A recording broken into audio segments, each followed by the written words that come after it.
Bapak itu adalah tokoh Bapak di tokoh. kampung itu.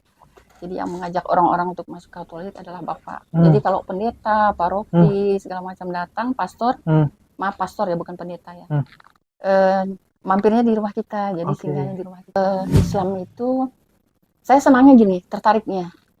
Ketika masuk rumah, ketika masuk rumah, mereka mengucapkan salam. Assalamualaikum. Nah, kalau kita kan paling selamat siang, sepada, siapa ada, selamat pagi, selamat sore gitu kan. Nah, ternyata di Islam itu assalamualaikum. Kayaknya saya kok senang gitu dengan assalamualaikum. Dia cerita ke saya, jadi dia suruh ngantar gitu mangkuk yang berisi makanan itu gitu. Dia bisa gemetar. Oke. Saking dia takut mau makan itu kayak gitu. Nah, saya kok sanggup ya. Saya juga dikatakan boleh nggak suka. Jadi yang tidak disukai Islam ini saya tidak suka kayak gitu. Orang tua kita telah memberikan cintanya tanpa pamrih. Yuk balas mereka dengan kebaikan abadi, yakni dengan berwakaf Al-Quran atas nama mereka. Wakaf sekarang, pahala selamanya.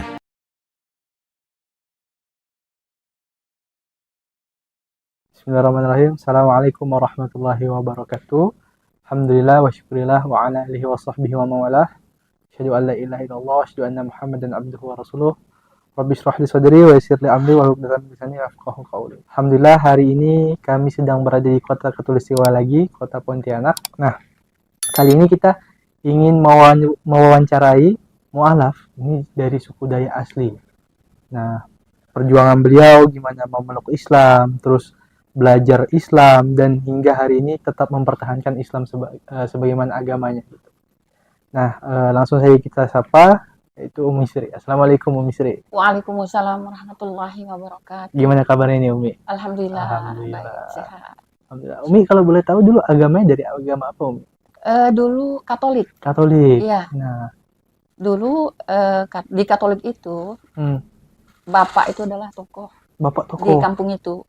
Jadi yang mengajak orang-orang untuk masuk Katolik adalah Bapak. Jadi kalau pendeta, paroki, segala macam datang, pastor, maaf pastor ya, bukan pendeta ya. Mampirnya di rumah kita, jadi singgahnya di rumah kita. Nah, di perjalanan sampailah ke SMA ya. SMA itu masih Katolik. Nah, apa namanya? Begitu kelas berapa itu kan baru dibaptis. Baru dibaptis. Nah, di kampung itu pun kalau dulu ada namanya kumpulan. Di kumpulan itu kayak kita pengajian lah ya, rumah ke rumah. Terus di SMA itu kita ada namanya Muda-Mudi Katolik. Mudika namanya. Itu ada kegiatan macam-macam lah di situ. Nah, jadi aktif di sangat kuat lah, boleh dikatakan kuat lah ya. Aktif di Katolik ya? Iya. Suku Dayak asli berarti Bu? Suku Dayak asli, tidak ada campuran sama Dayak apa tuh Bu? Dayak Kanayat, Dayak Ahe. Dayak Kanayat, Dayak Berasal dari desa Bonsoran Air Mati, Kecamatan Toho. Nah, dulu Kabupaten Pontianak, sekarang Kabupaten Mempawah. Oke. Nah, mungkin boleh, tadi ini kan menarik nih Bu, kalau yang Ibu ceritakan tuh ayah Umi ini adalah seorang istilahnya pemuka agama lah istilahnya. Kalau di Islam di daerah itu ya. Kalau di Islam ustadz lah istilahnya, ustadznya agama Katolik berarti gitu ya. Iya, tokoh lah. Tokoh lah ya. Nah gitu. Nah mungkin gimana nih Umi bisa sampai perjalanan hari ini memeluk Islam? Nah, perjalanan memeluk Islam itu sebenarnya saat SMP. Jadi waktu SMP itu kan kalau Umi kan memang udah dari SD udah nggak punya ibu ya. Jadi waktu kelas 3 SD itu ibu sudah meninggal. Nah, ketika SMP ada kakak sepupu ibu datang, ketika lihat saya, tanya sama bapak gitu, Pak gitu, Pak Uda lah bahasa Dayaknya, Pak Uda, oh ada anak perempuan lagi ya, ada, bolehkah tinggal sama saya? Gitu kan. Jadi untuk nemani aja, yang kerja di rumah ada sambil sekolah lah gitu. Nah, saya mau, terserah kalau anak mau kata bapak kan pergi. Nah, setelah di sana sekolah. Kakak sepupu ini Islam. Jadi mereka satu keluarga. Kakak sepupu saya, bang sepupu saya, mereka semuanya Islam. Pada waktu itu saya masih kecil. Jadi apa namanya ya? Anaknya abang dari bapak saya, Bapak Umi. Alhamdulillahnya paman itu, bapak mereka itu punya kesempatan untuk memeluk Islam. Jadi sebelum meninggal bapak mereka ini, paman ini sempat masuk Islam. Masya Allah. Tapi nggak ketemu sama saya. Nah udah. setelah itu pas SMP itu saya melihat Islam itu, saya senangnya gini, tertariknya. Ketika masuk rumah, ketika masuk rumah, mereka mengucapkan salam. Assalamualaikum. Nah, kalau kita kan paling selamat siang, sepada, siapa ada, selamat pagi, selamat sore gitu kan. Nah, ternyata di Islam itu assalamualaikum. Kayaknya saya kok senang gitu dengan assalamualaikum. Jadi masuk rumah itu berbeda sekali dengan yang selama ini saya dapati. Gitu. Jadi tanpa disadari, saya ketika masuk rumah orang mengucapkan assalamualaikum. Oh, nah, itu masih Katolik gitu? Masih Katolik. Jadi kalau masuk rumah orang itu mengucapkan assalamualaikum. Nah, setelah itu mendengar lagi bahwa setelah mengerjakan sesuatu pasti mengucapkan alhamdulillah. Alhamdulillah. Iya, saya mendengar lagi kata-kata alhamdulillah. Loh, ini kok nggak ada di tempat kita gitu kan. Nggak ada di tempat kita, terus alhamdulillah, terus puasa. Nah, di Katolik itu kan puasanya ada puasa, cuman kan dia puasa tidak makan daging, puasa rambu abu, puasa ini. Beda dengan Islam. Kalau Islam itu kan puasa full 1 bulan. Terus dia juga puasa benar-benar yang nggak makan gitu kan, dari pagi sampai sore. Nah, di situ kita setelah itu lebaran gitu. Jadi kok nikmat sekali gitu, rasanya kok senang sekali dengan semuanya tuh ada gitu perkataannya. Nah, itu membuat Umi sebenarnya kayak senang gitu dengan Islam. Oke. Seperti itu. Oh, berarti Islam tuh bagi Umi itu satu hal yang menyenangkan gitu. Iya. Nah, apa yang paling menyenangkan lagi Umi selain hal itu? Selain hari itu perjalanan perkataan-perkataan. Biar Islam ini sholatnya 5 waktu, sementara kita sholatnya kan 1 minggu 1 kali. Itu pun belum tentu ya? Itu pun belum tentu. Kalau Umi dulu memang karena itu tadi lah ya, kalau dikatakan Islam itu taat. Jadi memang aktif, memang setiap hari Minggu itu senang, memang ke gereja. Berarti memang Umi memang sebagai inilah ya, sebagai Katolik yang taat juga berarti waktu itu. Iya, karena itu memang satu-satunya saat itu kan yang kita punya gitu ya, Katolik itu. Jadi kita senang apa kegiatan, ada kegiatan kita senang gitu kan. Nah, itu jadi ketika apa namanya berkumpul dengan orang-orang Islam. Kok beda gitu, maksudnya tuh tadinya kita hanya 1 minggu sekali ke gereja, atau kita kayak sembahyang malam, atau kita terus yang paling Umi senang gini juga, ketika kita mau makan, jadi Umi tuh pergi ke kampung, pulang ke kampung sama kakak sepupu. Nah, di sana kan ada kita ke kampung itu, alhamdulillahnya keluarga Umi ini, oh ya, abang Umi yang tua, bukan yang tua benar sih, yang tua sekali meninggal ya. Abang Umi yang paling tua itu yang masuk Islam juga. Oh, masuk Islam juga? Iya, dia duluan masuk Islam, istrinya kebetulan Jawa Timur. Duluan masuk Islam, cuman saya hanya ngelihat yang di mata saya itu yang kelihatan tuh yang baik-baiknya aja lah gitu, yang maksudnya yang Islamnya yang baik-baik. Ketika saya pernah berdialog dengan kakak itu, kalau kita mau makan itu harus baca bismillah, setelah makan juga harus ada doanya, terus kalau kita makan juga, ya itu tadi, makanan ada yang dilarang seperti babi, tapi memang walaupun Umi memang semenjak Umi besar, nggak pernah makan itu gitu. Nah, karena ya mungkin merantau SMP, pokoknya SD semenjak Umi itu sadar, tahu gitu, nggak pernah makan babi, karena ada sepupu Umi juga, tapi dia bukan Islam. Dia tidak makan babi. Dia kalau ada babi itu, dia pernah ada masakan babi, dia cerita ke saya. Jadi dia suruh ngantar gitu mangkuk yang berisi makanan itu gitu. Dia bisa gemetar. Saking dia takut mau makan itu kayak gitu. Nah, saya kok sanggung ya. Saya juga dikatakan boleh nggak suka. Jadi yang tidak disukai Islam ini saya tidak suka kayak gitu. Makan sembelihan kita harus ada baca doa dulu. Kalau tidak baca doa kita tidak boleh makan. Terus semuanya itulah yang membuat Umi, kok semuanya ini diatur dalam Islam gitu. Apalagi ketika Umi masuk Islam itu merasakan semua dari bangun, dari sebelum lahir sampai kita lahir, dari kecil bayi sampai kita tua, sampai bahkan kita meninggal, itu semua sudah diatur. Sudah ada semua. Nah, di situ yang benar-benar bahagia. Itu yang membuat Umi jatuh cinta dengan agama Islam. Oke Umi, tadi menarik satu hal.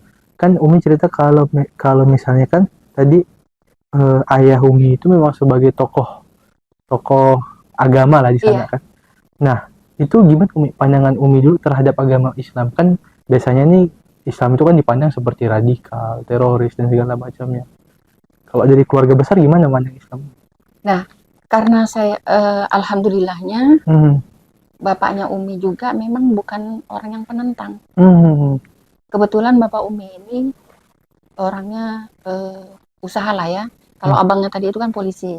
Kalau bapak Umi ini kan larinya ke usaha kayak pengusaha lah gitu.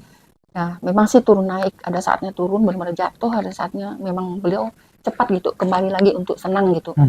Nah, beliau bahkan orang-orang Muslim termasuk suku Madura ya, beliau yang kasih bapak saya. Kasih modal gitu. Iya, misalnya yang nggak mampu tuh dikasih beras, kasih pokoknya inilah intinya suka beliau. Walaupun mereka memang orangnya tegas, tapi kalau sama orang itu kalau kita lihat infak sekarang, ya memang dikatakan dalam Al-Quran itu kan kalau Yahudi itu, orang-orang Yahudi itu kan lebih mengenal Islam, lebih mengenal Al-Quran ketimbang kita. Nah, Nasrani itu terkenal kan dengan kebaikannya. Iya. Memang benar-benar baik. Memang sama orang itu baik, pokoknya baik lah. Terkenal kebaikannya memang benar. Malah mengalahkan orang Muslim. Mengalahkan orang Muslim. Masya Allah. Tapi sebenarnya kalau kita sudah belajar, kita tidak boleh mengatakan itu. Karena memang sebaik-baiknya non-Muslim adalah sejahat-jahatnya orang. Ya, sebaik-baiknya non-Muslim, sejahat-jahatnya orang Muslim. Oke. Sebaik apapun mereka lakukan, menolong orang, tapi nggak dapat apa-apa. Iya. Seperti itu. Oke, menarik. Luar biasa, Masya Allah, tabarakallah. Nah, Umi, dalam perjalanan memeluk Islam nih, mungkin ada hal apa gitu ya, yang bisa diceritain, Umi? Kenapa sudah masuk Islam atau belum? Sesudah masuk Islam ya. Nah, sedikit lupa saya bercerita. Jadi waktu itu saya ada kenal dengan seorang laki-laki yang menjadi suami Umi. Masya Allah.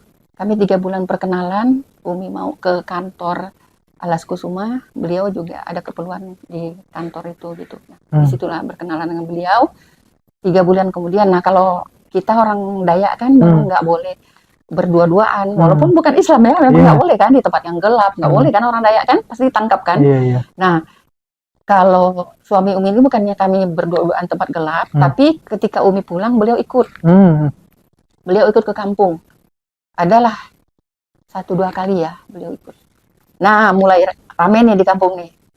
Itu yang ikut dipertanyakan gitu. Nah, yang ikut itu apa benar-benar mau mereka ini mau jadi suami istri atau tidak? Nah, kayak gitulah keluarga ini bicara. Sampai coba ditanya kayak gitu kan. Nah, ditanyalah almarhum suami. Udah meninggal ya Bapak ya. Ditanya almarhum suami, kamu ini benar-benar atau tidak sama adik kami kayak gitu kan. Bapak kan sudah meninggal. Pas kelas 3 SMA, Bapak Umi meninggal. Nah, Umi merantau lagi cari kerja di Pontianak. Merantau di Pontianak, Umi? Iya, waktu itu Umi memutuskan tidak kuliah karena Bapak meninggal. Padahal Bapak bilang sama abang kalau adik mau kuliahkan aja sampai dimanapun. Cuma Umi mikir, udahlah daripada nyusahkan kayak gitu kan. Umi kerja aja. Alhamdulillahnya qadarullah sepupu Umi yang tinggal di komplek DPR depan Mujahidin. Dulu suaminya itu pensiunan ABRI sama DPR pusat. Termasuk masih adiknya Bustamil Arifin, Menteri Kabulok. Nah, jadi beliau ini pensiun, dua-duanya pensiun ABRI sama DPR. Umi nyari, jadi mereka karena udah biasaan kehidupannya enak. Pada saat pensiun itu kan beda ya. Nah, pas Umi datang, ini belum Islam ya. Pas Umi datang mau cari kerja, beliau dipanggil oleh Benua Indah. Jalan Teguh Umar dulu. Benua Indah itu 4 lantai. Dipanggil bahwa di situ tidak ada tokoh Golkar. Benua Indah tuh harus punya 2 tokoh. 1 tokoh Golkar, 1, 2 tokoh PDI zaman dulu. Baru perusahaan itu ini. Nah, ditunjuklah dari pusat Pak Nurdin Jain. Lalu apa beliau bilang? Dek, ini rezekinya kamu. Ya udah kamu masukkan lamaran. Rezekinya kamu. Begitu kamu cari kerjaan, abang dipanggil kayak gitu. Masukkan lamaran itu formalitas ada ya. Jadi di personalia, jadi beliau manajer personalia. Nah, Umi di bawahan beliau langsung. Direkrut langsung ya. Iya. langsung masukkan lamaran, kerjalah di Benua Indah. Waktu itu Umi kan masih putih sekali, jadi dikira Cina gitu kan. Jadi kalau beliau itu tegas, kalau kita mau ke bank, mobil harus stay, kalau enggak kena marah. Panjanglah perjalanannya, sampailah Umi ini berhenti gitu dari Benua Indah itu karena ada sesuatu hal. Nah jadi pas berhenti, sebelum berhenti itu kan memang tadi ada belum kenal sama bapak. Pulang kampung, pergi lagi ke kota, tempat orang yang miskin yang tidak punya, naik dengan tujuan mencari kerjaan lagi. Cari kerjaan, panjanglah perjalanan kalau diceritakan, banyak lika-likunya. Sampailah kenal sama bapak tadi. Nah udah, terus bapak bilang, tuh bapak kan kehutanan ya. Bapak juga di sini sama pamannya, bapak dari Kudus asli, Kudus. Jawa asli, Kudus. Nah jadi bapak bilang, tunggu saya ini habis dari lapangan kayak gitu. Insya Allah nanti menikah. Terus mereka bilang, udahlah, nggak usah lama-lama lah, daripada nggak enak dilihat orang. Apa-apa gitu. Memang keluarga Umi kan nggak pernah nuntut yang harus pesta, harus gimana gitu kan. Nah dengan perjalanannya, mungkin Allah ya. Tadinya tuh ada berselisih, terus datang lagi ke kakak sepupu. Mereka pun juga mendukung akhirnya gimana. Waktu mau menikah nih seru. Jadi mereka bilang, almarhum bapak tuh, sebenarnya keturunan beliau ini kan Sunan Kudus, orang-orang hebat. Oh, almarhum bapak. Orang-orang, iya. Justru keturunan dari Sunan. Iya. Hanya beliau mengaku apa? Karena beliau ini merantau, satu, kedua tinggal di pedalaman. Nggak jauh lah, bukan pedalaman, cuman nggak jauh dari pabrik rokok. Nah, beliau memang keluarga beliau ini apa dulu? Saya pun lupa. Yang jelas nggak mondok lah intinya. Agamanya tuh standar gitu. Walaupun keluarga besar beliau itu ini Sunan Kudus, orangnya hebat-hebat lah. Cuman beliau tuh memang pas-pasan lah agamanya gitu. Karena diceritakan waktu itu kayak mertua saya tuh pernah belajar ngaji. Dia bilang ini, belajar ngaji itu banyak disuruh ngangkut air, banyak disuruh kemana gitu, ketimbang ngajinya. Jadi kamu ngaji, mertua tuh. Jadi ngajinya sama Umi. Dulu sempat ngaji sama Umi mertua tuh. Jadi itu lalu masuk Islam lah. Jadi almarhum ini karena tidak terlalu kuat lah ya. Beliau ketika ditanya mau nikah ini, mau masuk Islam atau mau nikah di KUA atau di catatan sipil. Oh, kalau dulu nikahnya bisa di catatan sipil ya? Kalau misalnya Umi nggak masuk Islam, kan nikahnya di catatan sipil. Nah, ditanya nih Umi, mau nikahnya di KUA atau di catatan sipil? Karena almarhum nggak pernah bilang nanti kalau nikah masuk Islam ya, nggak pernah. Nah, saat itu Umi lalu bilang, saya mau nikahnya di KUA, saya mau masuk Islam, kayak gitu. Masuk Islam. Oh, alhamdulillah, kata mereka. Kalau begitu, kata kakak sepupu saya, Umi itu, ya udah kita urus dulu masuk Islam. Mereka bilang masuk Islam dulu sebelum menikah. Nah, masuklah Islam 1 hari sebelum menikah. Karena beliau kakak sepupu itu dulu tinggal di komplek DPR yang depan Mujahidin. Mungkin kan banyak kenal kali ya. Dan mudah lah untuk mengurus ke situ. Jadi diurus 1 hari sebelum menikah itu bisa masuk Islam. Bisa selesai. Diurus. Terus yang lucunya lagi, mereka Islam pun nggak ngerti. Dikira kalau Islam itu perempuannya wajib sunat. Mereka malah nggak ngerti, Bang. Jadi Umi itu disunat. Pada saat itu setelah Umi belajar, padahal bukan nggak harus disunat kayak gitu kan. Jadi udah sunat, terus masuk Islam, selesai diurus suratnya, masuk Islam. Di tanggal 14 Desember masuk Islam. Tahun berapa itu? Tahun 90. Tahun 90? Iya. Masya Allah. Tahun 90 masuk Islam. Tanggal 13 Desembernya menikah. Jadi tanggal 14 masuk, tanggal 13 menikah. Tanggal 13 masuk, tanggal 14 menikah? Oke. Ya. Masya Allah. Nah, masuk Islam karena Umi sendiri yang minta mau masuk Islam. Udah masuk Islam. Setelah itu sempatlah tinggal di kampung ya, ada berapa bulan gitu tinggal di kampung. Setelah itu 3 bulan lah kembali ke Pontianak, tinggal di tempat pamannya berapa hari, terus kita cari kontrakan, dapatlah kontrakan. Saat itu di Jeruju, di Gang Gotong Royong. Nah, ketika Di Jeruju tuh Umi kosong 9 bulan kan, setelah itu hamil dekat mau melahirkan, dapat perumahan di komplek itu di Paris. Di Paris. Itu dari kantor kehutanan, dari kantor almarhum bapak. Iya. Dapatlah perumahan di Paris, lagi hamil besar, nginap 2 malam, terus melahirkan. Nah, setelah waktu itu, setelah habis melahirkan, datanglah bulan Ramadan. Datang bulan Ramadan, puasa. Umi ikut puasa kan. Orang puasa ikut puasa. Itu baru masuk Islam, Umi? Baru masuk Islam. Baru masuk Islam, hamil, sudah melahirkan. Cuman bingung gitu kan. Ya Allah, gimana nih? Kalau kita punya masalah, gimana ya? Kita nggak bisa sholat. Kita nggak bisa ngaji. Puasa kita ikut-ikutan gitu kan. Nggak bisanya karena nggak tahu nih? Nggak tahu. Nggak tahu sama sekali. Tapi Umi tetap puasa. Ikut puasa. Almarhum bapak gak pernah nyuruh Umi. Mungkin beliau itu menghargai kali ya. Beliau itu ya kan dikatakan tadi karena beliau itu tidak terlalu dalam lah Islamnya ya. Cuman beliau tidak memaksa Umi untuk kamu harus masuk Islam, kamu harus belajar, kamu harus ngaji, harus sholat, enggak. Jadi Umi puasa. Setelah puasa almarhum bapak sholat, Umi bengong kan, nggak bisa sholat kan. Jadi pada tahun berapa, 2 tahun kemudian sudah lahir anak, tahun berapa itu ada orang jual koper tuntunan sholat. Di dalam koper itu ada tuntunan sholat, ada kaset, ada apa gitu. Nah, almarhum bapak beli 2 koper. Padahal saat itu harganya kalau tidak salah 240.000. Pada zaman itu? Pada zaman itu kalau tidak salah Umi. Bapak beli 2 koper. Tapi nggak ada bapak bilang ini dipelajari, yang nggak ada, disimpan, koper itu disimpan gitu kan. Disimpan kopernya. Umi pun malu mau tanya bapak kan gimana cara sholat, gimana cara belajar, malu. Nah, ketika almarhum bapak pergi ke kantor, kan tadi waktu nikah tuh ada seperangkat alat sholat. Umi gelar sajadahnya, Umi ambil tuntunan sholat, Umi jadi belajar wudhu. Umi baca, lihat wudhu, seperti ini wudhu. Niatnya, bacaan sholat, niatnya segala macam semua itulah Umi hafal pakai Latin.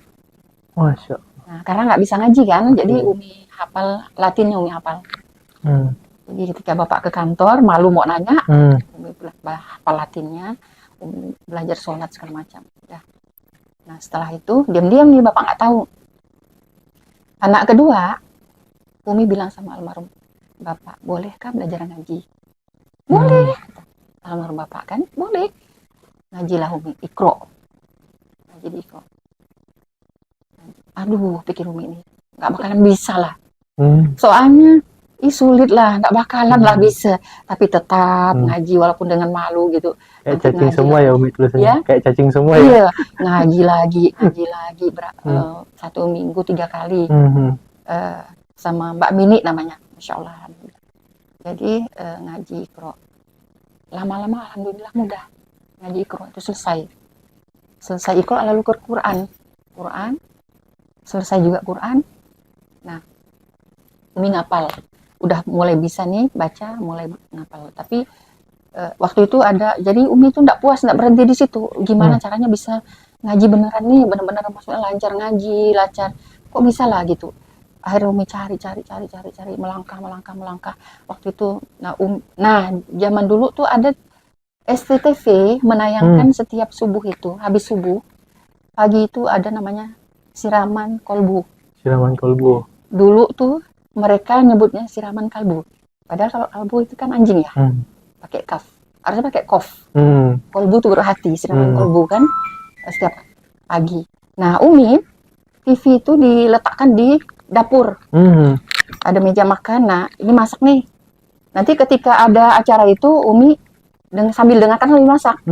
Nah nanti ada yang poin-poin penting catat, ada ayat catat, ada poin penting catat tiap pagi. Sama bulan Ramadan, Umi paling senang bulan Ramadan tuh. Jadi sebelum buka nih, Umi tuh cepat-cepat masak apa? Umi kan bisa baca Quran nih. Udah cepat-cepat masak. Apa tujuannya? Ketika menunggu berbuka Umi baca Quran. Nunggu buka puasa ini. Senang sekali rasanya, bahagia sekali. nunggu berbuka puasa baca Quran. Nah, baca artinya, terus dengar itu tadi tiap pagi dengar itu. Nah, habis subuh, habis tahajud. Nah, kalau Umi dengar dari TV tadi, Ustadznya bilang sholat 5 waktu dijaga. STW namanya. Lakukan sholat 5 waktu dijaga. Nanti bagusnya sholat duha. Lakukan sholat duha. Kata, nanti dengar lagi tausiah Ustadz tuh di TV. Sholat tahajud bagus loh. Sholat tahajud. Masya Allah. Ubi itu lakukan semuanya. Lakukan semuanya. Walaupun kita masih ini Belajar, tadi belajar ya. Betul. Lakukan. Nah, pada saat habis tahajud, itu kan buka TV itu, TV ke TV itu kan tausiah tuh. Umi paling senang. Sampai habis sahur pun, menuju subuh, Umi dengarkan TV terus. Orang tidur, orang ngorong dibangun. Nah, itu yang mungkin yang buat Allah, buat Umi mudah. Oh, di sini loh kamu belajar, di sini kamu belajar. Karena Umi tadi itu mungkin ya mau, punya keinginan untuk belajar. Tadi tahajud, duha, itulah Allah untuk buat Umi belajar mudah. Jadi mudah Allah pertemukan gitu. Ketika Umi pas gini, dulu kan bangga nih bisa ngaji. Tapi pas dengar ada Ustadz bilang gini, kamu ini loh ketika ketemu nun bertemu fa, itu bacanya bukan infa atau nun mati bertemu ka, bukan inka. Kamu harus bacanya ilka, ilfa. Jadi samar. Umi bilang saya belum dapat itu. Belum dapat itu. Terus ada di kita punya pengajian komplek. Pengajian komplek tapi gabung dengan orang luar, tapi nggak rame. Jadi di pengajian itu bilang gini, tapi pengajian gitu aja sih, dari 10 menjadi 5 orang. Sampai nggak ada gitu. Seleksi alam. Ya, di Paris 1 pun gitu, ada diumumkan pengajian seluruh Paris 2. Pergi nggak ya, orang udah pinter-pinter, saya belum. Pergi. Nyampe di Masjid Al-Furqan itu, assalamualaikum, mana orangnya ya? Ternyata di belakang, hanya 10 orang. Bu, mohon maaf, ini kah pengajian Paris 2, ibu-ibu Paris 2? Iya, Bu, boleh saya ikut? Boleh, Bu, boleh. Saya belum bisa, saya bilang gitu kan. Sama, Bu, kata mereka. Ternyata ngajinya 2 baris, nah di situ udah mulai dapat tuh. 2 baris, tapi kita mulai dijelaskan, baca ini tuh seperti ini, baca ini seperti ini, dapat. Oh ternyata, jadi Allah bilang, di sini loh kamu belajar, di sini loh kamu belajar, di sini. Dapatlah. Perjalanan itu dapat, Umi bisa ngapal Quran, Umi bisa belajar tajwid, Umi bisa belajar. Allah permudah semua, Allah mudahkan. Bahkan Bang, yang apa di dulu tuh, itu Allah buat Umi kuat kali ya. Allah nunjukkan, ini loh, aku penguasa. Apapun yang kau inginkan, walaupun kamu belum menyatakan masih dalam hati, pasti aku kabulkan, kata Allah. Jadi kadang tuh udah baru dalam hati tuh Allah udah kabulkan. Banyak sekali Bang perjalanannya tuh Allah kabulkan. Wah menarik nih Bu. Apa tuh Bu? Mungkin bisa diceritakan nih Bu, salah satu perjalanan yang Allah kabulkan yang menurut Ibu satu hal yang wah ini kayaknya mustahil, tapi Allah tuh bisa direncana Allah tuh mudah sekali bagi Allah. Ya, satu tadi untuk menuntut ilmu. Jadi Umi dipertemukan dengan orang-orang yang hebat. Kata orang sekarang itu bukan kaleng-kaleng, tapi benar-benar orang-orang yang hebat. Para ulama. Umi pernah di satu panitia itu Syekh Muhammad dari Yaman. Jadi datang ke Pontianak, beliau itu umur 29 tahun, hafiz Quran. Masya Allah. Satu-satunya panitia perempuan adalah Umi. Masya Allah. Dan di situ ada tokoh Madura, tokoh Dayak, tokoh Banten, semua ada tokoh di situ. Umi dari tokoh mualafnya, dari tokoh Dayaknya. Nah, panitia kami begitu jemput di bandara. Alhamdulillahnya bapak nih almarhum suami Umi ini, Bang, walaupun beliau agamanya tadi tuh standar, maksudnya biasa-biasa aja. Tapi karena beliau lah saya bisa sampai di tingkat saya bisa ngajar tajwid, bisa ngajar ngapal Quran, bisa apa tuh karena beliau. Karena apa? Beliau tidak pernah melarang ibu belajar. Masya Allah. Jadi kemanapun ibu belajar, mau siang mau malam, beliau tak pernah melarang. Beliau tuh karena jasa beliau lah, semoga Allah ampuni dosa-dosa beliau. Allah mudahkan beliau dalam kubur, luaskan kuburannya, terangi kuburannya, sejukannya Bang. Bapak Yulianto bin Sainun. Nah, jadi bapak ini selalu mendampingi waktu panitia, bapak ngantar, kan? Kami pakai mobil yang lain, terus Saya itu pakai mobil yang lain, beda mobil lah kita ya. Naik pertama kali itu di Pondok Pesantren Rasau. Tapi begitu di Rasau kita naik nih unjuk-unjuk pakai panitia kan. Begitu Umi masuk, stop kata beliau. Mereka bilang panitia di Rasau ini, Bu, beliau tidak mau lihat perempuan. Umi sempat ngamuk lah, sempat marah lah ya. Kalau nggak boleh lihat perempuan, kenapa Umi dijadikan panitia? Ternyata kita ini semuanya nggak ada yang tahu kalau saya itu nggak mau lihat perempuan. Akhirnya Umi dilarikan ke ini kan Rasau itu luas ya pesantrennya. Jadi Umi dilarikan ke anaknya Ustadz. Ternyata di situ kami berbicara di tempat lain, anaknya itu bilang kakaknya pun menikah dengan salah satu syekh di Yaman dan memang tidak melihat laki-laki juga. Udah, terus kita di situ. Nah, akhirnya Umi bilang udah saya tidak mau ikut lah kegiatan syekh ini, percuma juga gitu kan. Akhirnya pas saya cari di Mujahidin saya dibujuk sama teman-teman panitia, datanglah Bu di Mujahidin, ini ada ibu-ibunya juga. Datanglah di Mujahidin, ibu datang setelah acara di Mujahidin, Bu kita di Gang Apel, datang ya Bu, kita ada acara makan, nggak usah lah, datang Bu ada istri Ustadz di sana kayak gitu kan, datang, duduklah ibu di belakang sama istri Ustadz yang punya pondok di Gang Apel itu masih awam sekali Bang, masih awam sekali Umi datang duduk di situ makan, nah saya itu mau ke toilet, mau ke WC, kita suruh lari lagi Bang, suruh lari lagi, intinya begitu saya itu datang Bang, karena habis Quran. Bulan itu terang Bang, sejuk, Masya Allah. Jadi kalau kelihat perempuan beliau begini, nah itu sampai pengalaman Umi, ya Allah, betapa ininya gitu, saking menjaga ininya. Udah, itu diletakkan Allah di tempat itu. Tokoh Madura itu Pak siapa? Kok jadi lupa Umi? Beliau itu di tokoh di semua tokoh-tokoh di Pontianak ini. Jadi kalau beliau nanya pun, Assalamualaikum Ibu, misalnya kita ada kepanitiaan rapat nih, gimana kabarnya, nah, kayak gitu. Pokoknya intinya yang tingkatan tinggi lah mereka itu. Ya Allah, saya ini siapa ya Allah, Engkau angkat derajat hamba, kumpulkan dengan orang yang hebat kayak gitu kan. Nah akhirnya itu salah satu Allah angkat derajat Umi, diletakkan di panitia itu. Belum tentu orang itu pada saat itu ya, pada tahun itu masih awam agama, ini belum ada TV, belum ada apa di Pontianak. Baru belajar juga. Iya, baru belajar. Satu, kedua ilmu tadi. Langsung Allah letakkan di sini loh, di sini. Begitu, oh saya harus belajar ini. Tiba-tiba ada. Ini belajarnya ini loh, ini belajarnya tajwid, ini belajar ini. Masya Allah, disitulah Umi belajar. Terus Umi misalnya, kami ada pada titik yang ini Bang. Ujian Umi ketika sama almarhum Bapak, itu ditipu. Karena Bapak. Almarhum Bapak itu bisnis ya dulu? Bukan, Bapak pegawai negeri. Cuma beliau gini Bang, ketika orang ajak bisnis, beliau mungkin nggak bisa bisnis ya. Jadi misalnya uangnya dikasihkan orang, habis kayak gitu Bang. Betul. Jadi kita ada di tingkat yang nol lah ya.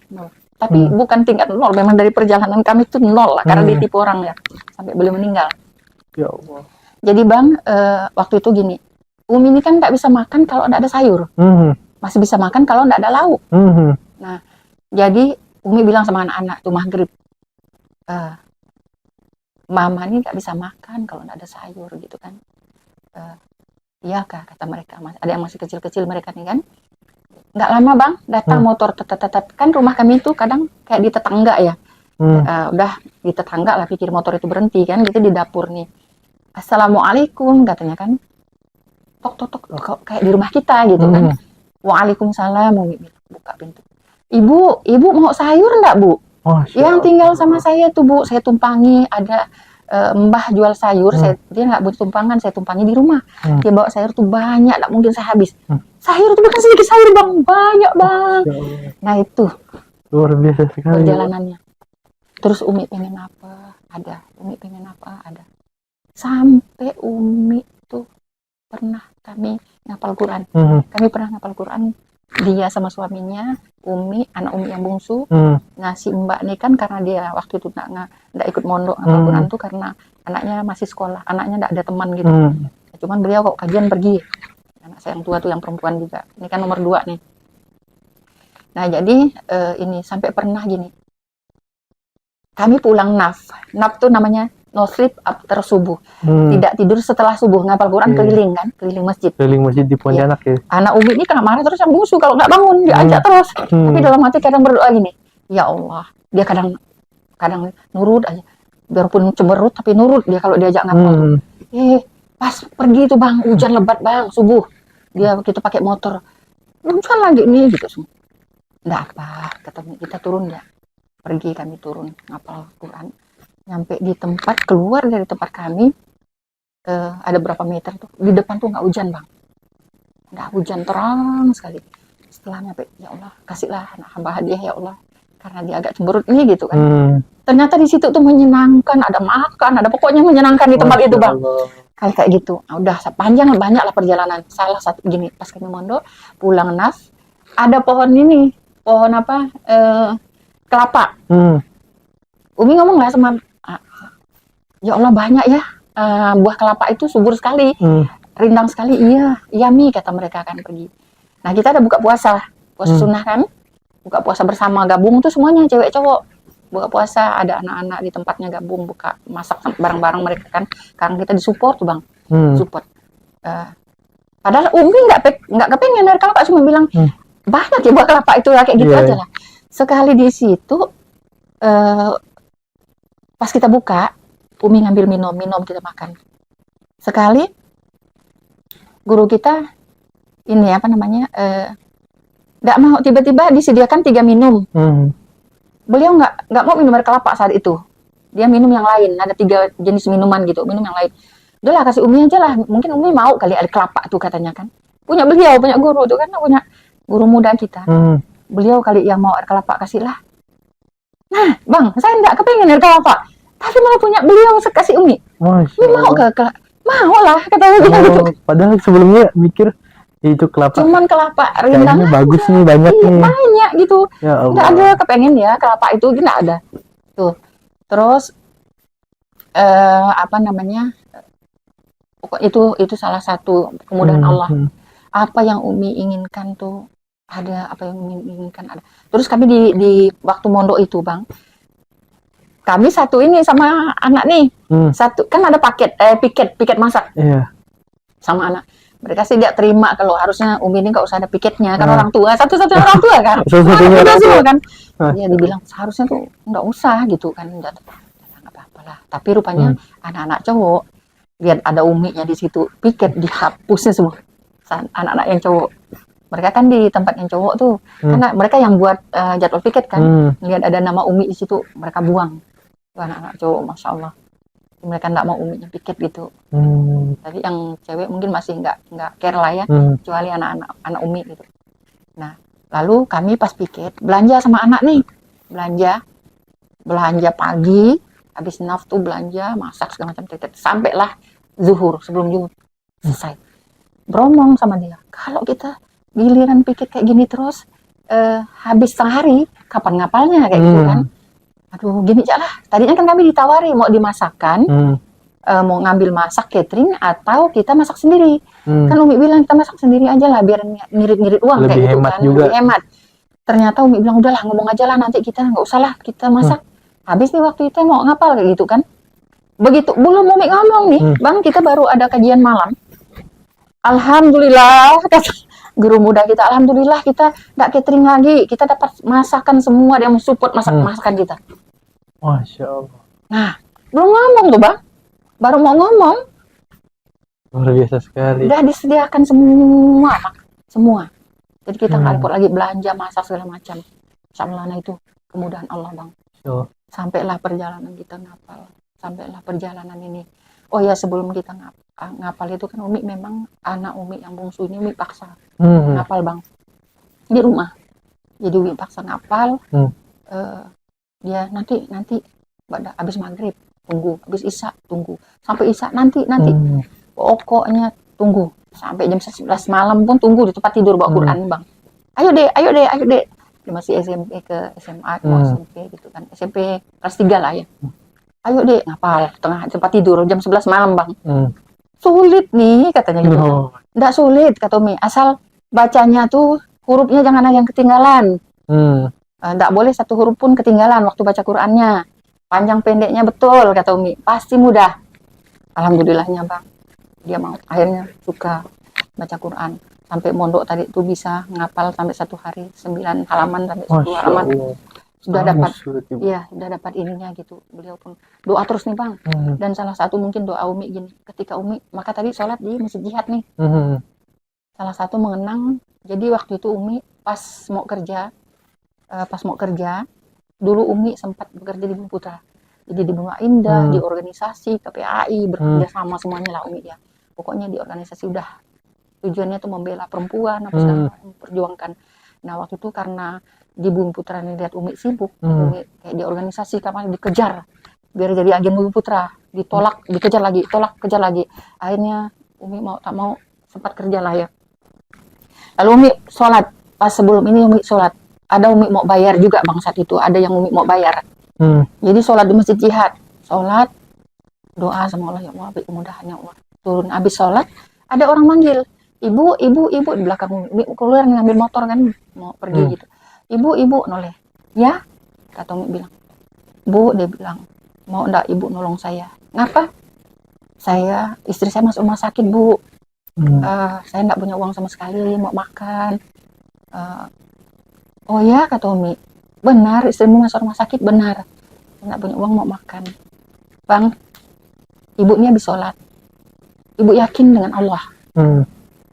Ibu enggak bukan karena kami ketipu tadi bang, sebenarnya ada rezeki banyak ya, cuman ketipu-tipu ya, mungkin itu ya ujiannya ya. Bang, ibu cuman punya uang sekian ratus di dalam dompet, memang punya itu. Ibu tadi ada mau bayaran, tapi kalau memang abang lebih perlu, udah ambil abang, Umi kasihkan semuanya, kasihkan. Bu, makasih banyak ibu, Umi percaya dengan abang. Kalaupun abang bohong, Allah yang lihat, kata Umi bilang kan. Sekali udah, ya Allah, rezeki apa yang mau engkau kasih ya Allah, kayak gitu kan, apa rezekinya. Nah, ternyata Umi baru sadar apa rezeki Allah kasih Umi. Anak Umi itu mau ngapal Quran sampai sekarang lah, berangkat ke Mesir. Masya Allah. Sampai perjalanannya. Wah itu merinding sih Umi, dengerin Umi. Allah. Padahal Umi kan perjalanan Umi ngaji itu waktu anak kedua kan ini nih. Melahirkan anak Umi kedua baru belajar ngaji bang. Abang bayangkan lah, bisa ngajar orang bahkan yang dulu sekolahnya aliyah, kepala di kantor. Beliau pun dulu boleh dikatakan ibu itu katanya disuruh ngajar malah di Muhtadin. Tapi ketika ngapal sama Umi bilang ikhfa'nya belum benar, tipisnya belum benar nih, kata Umi bilang gitu. Ya Allah, dia baru sadar, kenapa saya malah udah disuruh ngajar, ngaji udah bagus, suaranya memang bagus banget kalau dia baca Quran bagus. Tapi ketika kalau orang sadar, dia nggak bisa, shin yang tengah lidah ke langit-langit dia nggak bisa, R-nya dia bertimpa, banyaklah kelemahan. Itu Umi protes, dikejarnya Umi, mau belajar sama Umi. Masya Allah. Jadi itu di situ itu. Jadi alhamdulillahnya anak Umi itu mau ngapal Quran. Dek, kata Umi bilang nanti tamat SMA ngapal Qurannya dek ya. Pokok bujuk lah sambil doa, utama doa sama Allah sih bang. Di tahajud tuh doa terus. Sampai pernah anak Umi nih, Umi kehilangan dompet. Anak Umi, dia kehilangan pada bulan Ramadan itu. Padahal uang di dompet itu cuma 50.000 bang. Cuman surat-suratnya. Dia ngantarkan tas temannya. Umi bilang nggak usah nak, udah malam dah nih, habis tarawih kan. Tak apa sebentar pergi. Dia dijamret depan Untan bang. Di Untan dijamret, dikejarnya. Rupanya yang ngantar dia ngejar jamret itu komplotannya. Nah, diantar, udah pulang, habis. Apa yang habis? Surat-suratnya, tasnya habis, jamret. Ya Allah. Udah lapor polisi belum? Di Untan kan ada kan? Belum. Ya Allah, surat-surat yang penting. Doa lagi, habis tahajud. Ya Allah, kembalikanlah surat-surat anak hamba ya Allah. Walaupun uangnya hanya 50.000, surat-suratnya ya Allah. Minimal dilemparkan orang dekat sini ya Allah. Jadi surat-surat, saat itu kan susah ngurus surat. Kan? Doanya kayak gitu bang. Pas pagi, keluar teras, tasnya dilempar dalam teras bang. Tasnya malah datang. Tas anak nih. Ya Allah. Jadi suratnya utuh semuanya, uangnya 50.000 diambil bang. Jadi dia cuma ngambil uangnya aja 50.000. Iya. Ya suratnya utuh. Jadi kita nggak dapat ngurus. Tuh bang. Ya Allah. Padahal Umi ini siapa? Kita ini siapa sih? Orang biasa, pejabat bukan, siapa bukan, bahkan dari mualaf bukan mualaf, orang kampung ibaratnya ya. Tapi Allah itu maha besar, Allah maha, masya Allah maha memuliakan, maha mengangkat semuanya, maha penolong. Udah dapat. Pernah lagi bang, karena kami pergi mau, jadi gini, anak-anak ini pada mimpi almarhum bapak. Umi bilang gini, kalau mimpi almarhum bapak, kita silaturahmi ke orang yang papa sayangi. Kita pergi habis sholat maghrib ya. Nah, habis sholat isya, si kecil tadi, cucu tadi digendong Umi. Ada cucu yang satu, oma yang gendong, dia ngotot suruh omanya gendong pakai gendongan.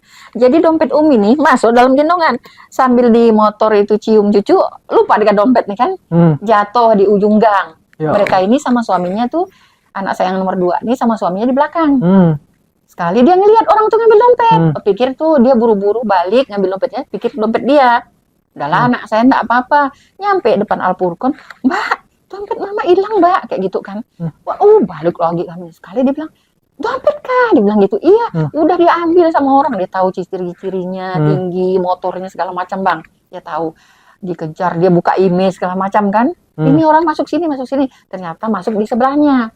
Laporlah polisi. Lalu polisi bilang, ada bawa kotak ininya Bu, kotak HP-nya. Nggak ada.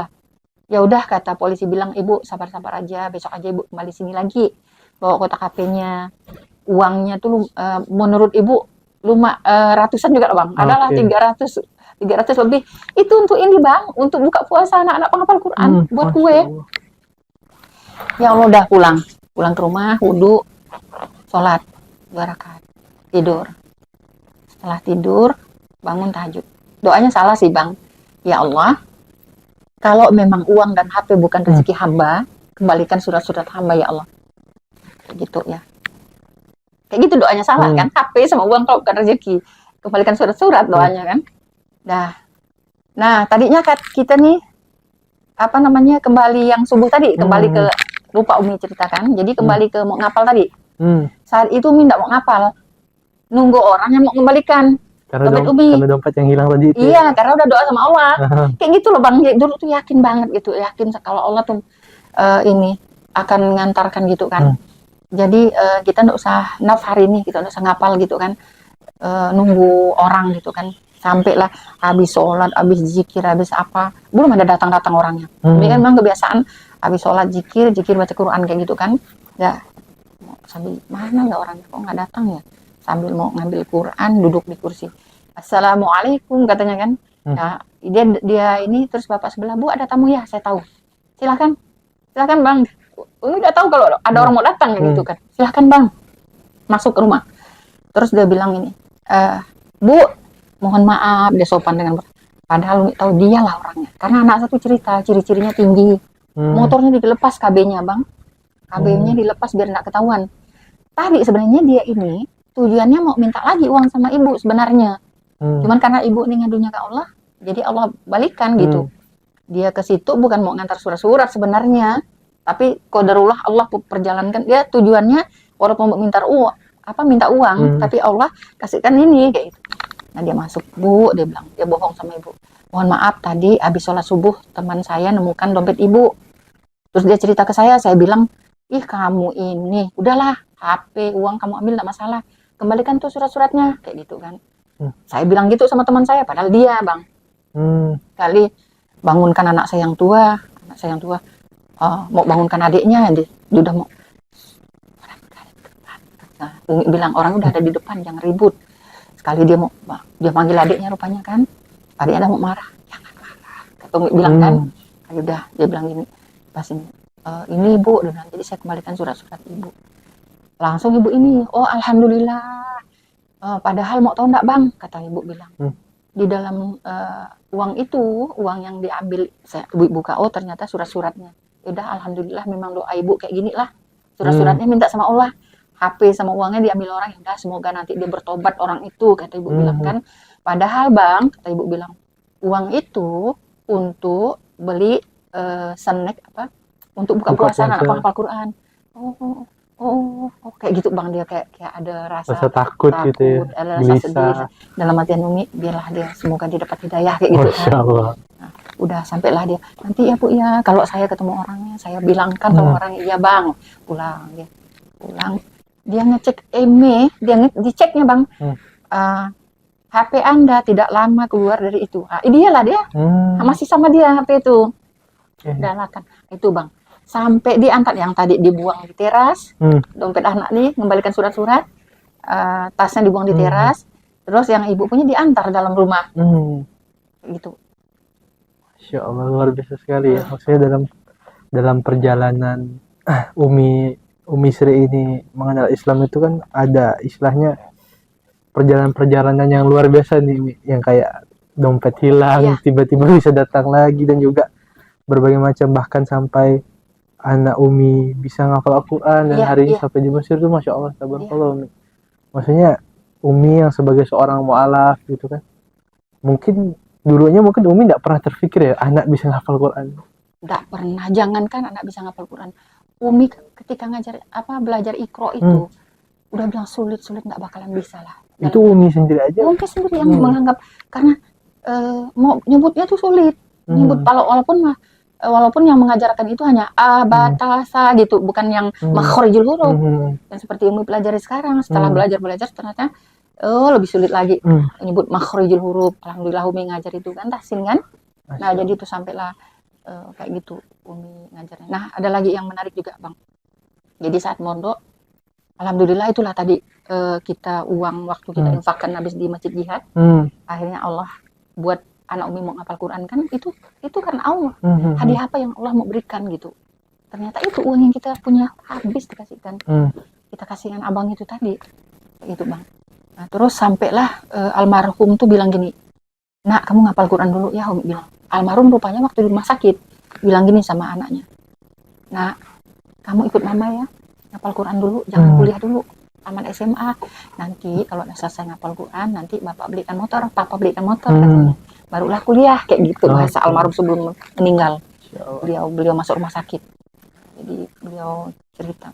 Jadi mau lah ngapal Quran, setengah ngapal. Beliau ini tadi dapat pola ngapalnya, udah dapat, Bang. Makanya dia cepat ya. Cuman kan kita di situ, kita juga ngapal, kita juga misalnya anak cowok tugasnya ini, anak cowok, yang cewek tugasnya banyak tugas lah ya, karena kita kan baru berdiri semuanya, Bang. Jadi semua kita kerjakan sendiri. Yang berbagi tugas lah dengan anak cowok ya, santri cowok.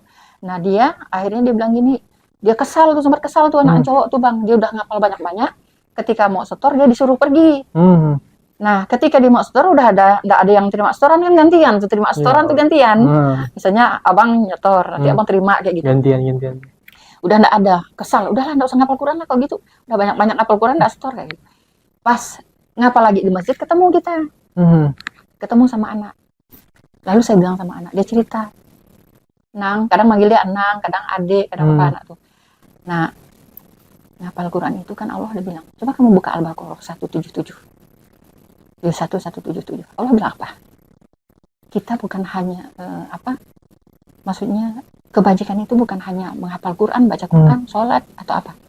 Kebajikan itu kan selain menghadap Allah, sholat, kita kan berbuat kebaikan, menolong orang, banyaklah kebaikan-kebaikan, kita berkata yang baik, memberikan yang pokoknya semuanya lah, memberikan yang kita sayangi, banyak. Itu kamu baca, kamu ingat lagi lah, baca surah itu. Oh iya. Habis itu dia dapat mimpi lagi. Pas dapat dari saya surah Al-Baqarah 177 tadi, itu dapat mimpi. Papanya itu datang, minta ambilkan air, Bang. Padahal air itu dekat sekali dengan papanya, tapi ngapa papanya minta dia ngambilkan. Dia cerita ke saya tuh. Setelah diambilkan, baru dia terbangun. Oh, ternyata dia ngambil hikmahnya, walaupun dekat. Jadi kita harus berbuat untuk orang lain. Mau nggak kita berbuat untuk orang lain? Masya Allah. Mau nggak kita nolong orang lain? Jadi begitu ada apa, dia ngejar dulu. Dia ngapal Quran tuh, Bang. Dia mau ngetes hafalan Qurannya, Bang. Pernah dia mau ngetes. Dia kan di lantai atas tuh. Jadi tempatnya tuh besar tuh, Bang. Besar. Dari atas tuh ada apa ya. Jadi dia mau ngetesnya gini. Ya Allah, kalau memang benar menghafal Quran ini ngomong dikabulkan ya Allah. Saya nggak pernah lihat ini. Layang-layang. Saya nggak pernah lihat layang-layang, dia bilang. Dia kan nggak pernah main layang-layang kan anak saya itu kan. Cuman pengen lihat gitu. Saya nggak pernah lihat layang-layang. Kalau memang benar ngapal Quran ini dijabah mulutnya, saya nggak pernah lihat layang-layang. Nggak lama datang layang-layang besar, Bang. Tum, jatuh ke dia. Padahal di atas, di loteng. Masya Allah. Dia cerita ke saya. Nah itu, Bang. Jadi tuh Masya Allah. Luar biasa ya, Bu. Pokoknya itulah Bang. Nah, dia ngapal sampailah perjalanan dia bilang ini dia mau, Umi bilang gini,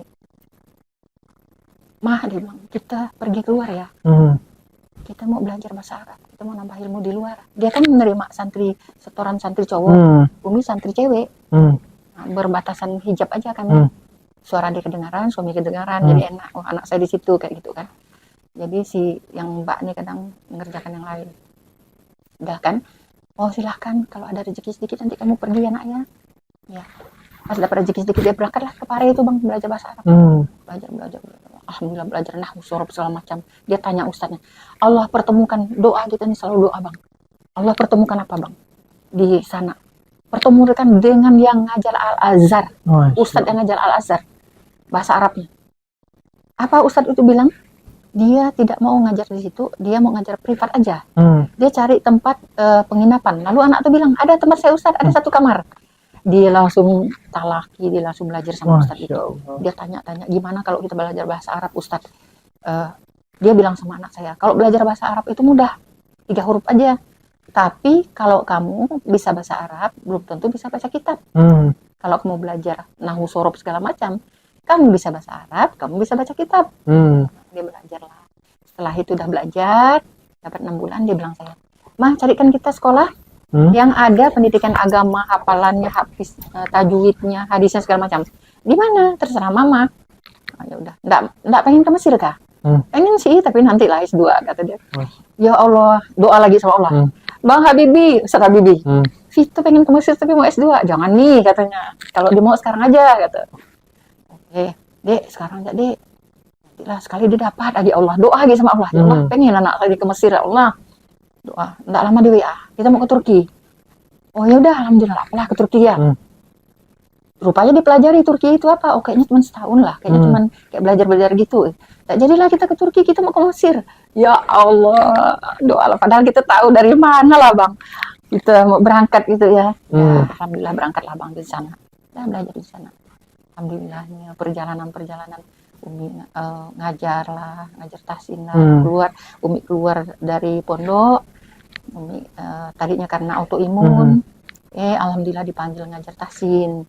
Ibu yang tadi tuh jadi belajar ngajar tahsin, sempat ngajar di Darun Najat, sempat ngajar di taklim lah. Nah, hari Sabtu, Jumat sore, Sabtu Ahad, Umi ke Toho. Nah, Umi kadang naik bis. Umi kadang naik taksi dari Pontianak ke Anjungan, di Anjungan pinjam motor adek yang motor lama itu yang pakai gigi itu Bang. Jadi dari Anjungan masuk ke dalam Umi pakai motor ke Toho untuk ngajar tadi nih, ngajar ngaji. Masya Allah. Ya qadarullah lah Bang, ngajar di sana mereka senang Bang, senang mereka tiap hari ngajar, senang sekali mereka tuh. Rasa ndak mau berhenti, rasa mau tiap hari kata mereka. Cuman sayangnya kan saya ndak tinggal di sana. Insya Allah doa aja saya bilang gitu kan. Sempat terhenti ya, ada sesuatu karena di sana kita perlu biaya juga kan. Jadi kita harus kayak naik taksi, kita harus ada biaya. Udah terhentilah ngajar di sana Bang. Cuman kadang Umi itu misalnya Umi bilang sama mereka nanti suatu saat kalau Allah sudah kasih jalan, insya Allah nanti bisa ngajar lagi di sini. Terus kadang ngajar ngaji misalnya tajwid lewat HP malam misalnya kan, video call atau apa gitu online yang benar-benar tidak bisa ngaji. Ada juga yang di Islam asli tak bisa ngaji sama sekali, tak bisa sholat sama sekali. Nah belajar sama Umi. Jadi semua alhamdulillah lah Bang, semoga manfaat. Jadi itu, nah sampailah di perjalanan yang tadi jemaah Umi yang belajar sama Umi itu, mereka ini bulan kurban itu ini kasih kita daging kurban untuk ditohok Bang. Masya Allah. Nah yang ngaji sama Umi itu dulu ada beberapa kali ya, tiap tahun itu. Jadi daging itu awalnya dapat sedikit Bang dari Surau Nur Usman, Masya Allah semoga Allah balas Surau Nur Usman ya Bang ya. Jadi dulu hanya 6 kantong. Nah di sana kan lumayan banyak gitu kan. Gimana caranya 6 kantong ini dimasak? Dimasak, jadilah banyak kan. Panggillah semuanya. Sampailah pengajian dari dalam. Pedalaman mereka rupanya ada pengajian. Dari dalam tuh ada masjid. Kalau daerah Umi itu 6 kilo Bang. 6 kilo tapi kan jalan pedalaman kan beda ya Bu. Umi Pula sih sebenarnya jalannya bagus Bang. Karena dia tepi jalan. Cuman mereka ini ponakan-ponakan Umi, cucu-cucu Umi yang diajar nih. Mereka tuh malu mau pergi ke Satu yang Islam tadi, yang masuk Islam tadi ini mereka enggak berani, yang satu enggak berani bawa motor. Yang lainnya mereka malu mau belajar di masjid Kuala To'o namanya. Mereka malu mau belajar di sana, mungkin mereka udah pintar-pintar. Kayak gitu, Bang. Mereka enggak mau. Jadi Umi ajar. Umi ngajarnya sampai Iqra, makhorijul huruf ngajarnya kan. Udah ngajar sampailah mau buat masjid. Sana mau buat surau, buat masjid. Masya Allahnya ada orang mau mendukung, Mak. Jadi tuh cuman ya itu halangan. Ujiannya sampailah sekarang panjanglah perjalanannya. Tapi insya Allah lah nanti Allah beri kemudahan. Amin. Semoga suatu waktu saya bisa main tempat Umi yang di sana. Gitu. Boleh. Cuma di sana itu Bang, memang lumayan mualafnya. Kan di tempat Umi nih, desanya tuh terpotong-potong Bang. Desanya tuh. Jadi satu kecamatan masuk ke dalam itu, daerah Umi itu kan ada namanya Air Mati, ada namanya Bilado, Jamping, Sarapak, Bonsoran tuh daerah Umi. Jadi desanya tuh ini enggak jadi satu, adalah jedah kosong tanah kayak gitu. Tapi jalan. Nah, cuma di sana keluarga Umi ini banyak yang non-muslimnya. Tapi yang muslimah sudah ada 13 kakak. Tapi yang daerah situ ada lagi yang daerah lain yang tidak terhitung gitu. Yang selama ini kita kasih. Nah, di sana boleh nanti Bang kalau ke Mekah, kita suatu saat ke sana. Sampailah bawa ngajarkan fardu kifayah apa ke sana. Nah, setelah Umi berhenti Desember kemarin, Umi berhenti total ngajar taklim. Karena satu, Umi fokus dengan si adik. Si adik yang masih sekolah ini. Karena dia masih tanggung jawab Umi masih punya tanggung jawab untuk gimana dia bisa lanjut. Karena dia belum beasiswa Bang. Nah, jadi gimana caranya dia masih lanjut belajar. Jadi Umi bilang mohon maaf, saya fokus dulu karena dan ibu pun sudah banyak yang udah bisa, ada yang udah bisa menggantikan Umi ngajar di situ. Gitu. Nah, jadi tuh hanya daerah Toho yang belum bisa. Ketika Umi tanya, mereka belum bisa. Nanti suatu saat lah ke sana lagi gitu kan.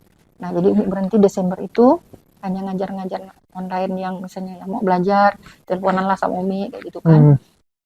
Nah, jadi tuh seperti itu Bang.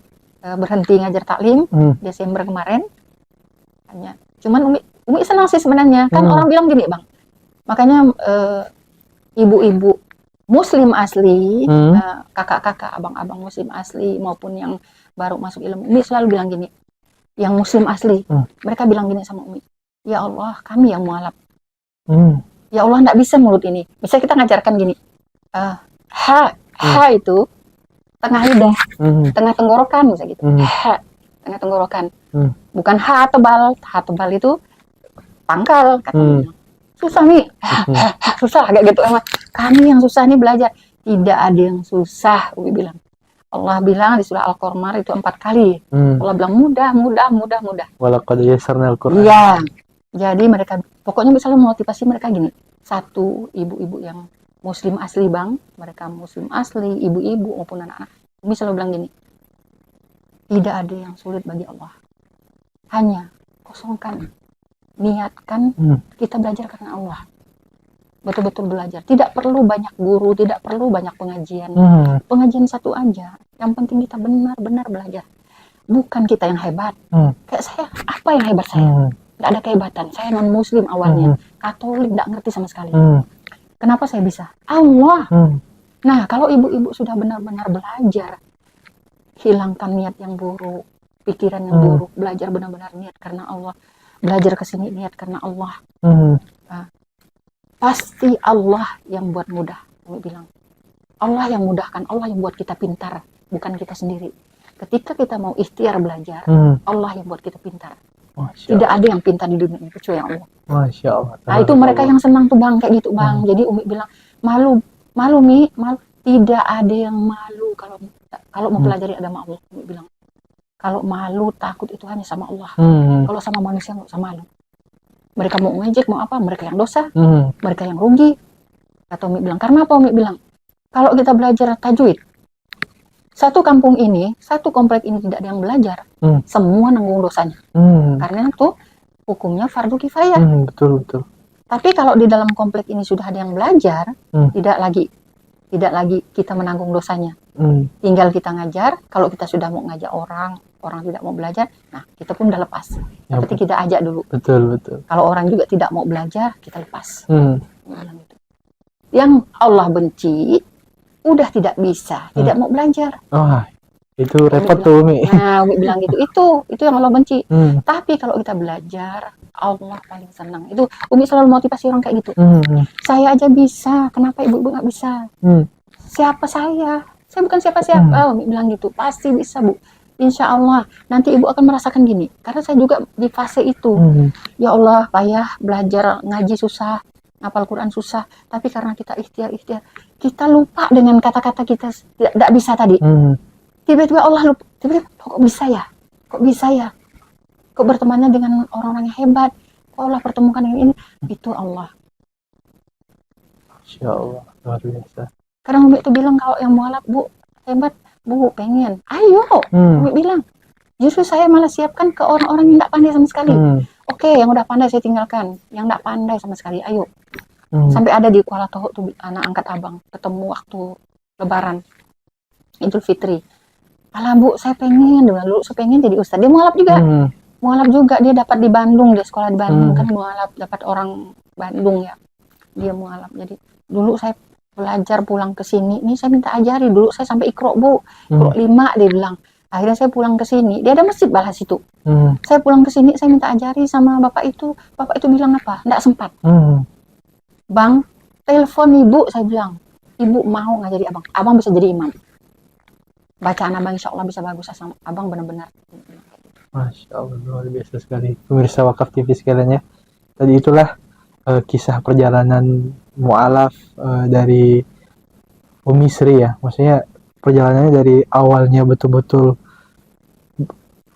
agama Katolik, bahkan dari anak keturunan tokoh Katolik di daerah setempat, sampai kemudian mengenal Islam, terus belajar Al-Quran, dan wasilah dekat dengan Al-Quran inilah yang menjadikan Umi Sri bisa sampai hadir di titik hari ini. Dan juga kita doakan semoga anak Umi Sri yang sedang belajar ya, belajar di Mesir, ilmu di Mesir, Allah mudahkan, Allah istiqomahkan. Dan juga untuk Umi Sri, semoga Allah istiqomahkan kita bersama terus bisa mendakwahkan agama Allah Subhanahu wa taala. Insyaallah itu yang bisa kami sampaikan dari Kota Khatulistiwa Pontianak. Wassalamualaikum warahmatullahi wabarakatuh. Orang tua kita telah memberikan cintanya tanpa pamrih. Yuk balas mereka dengan kebaikan abadi, yakni dengan berwakaf Al-Quran atas nama mereka. Wakaf sekarang, pahala selamanya.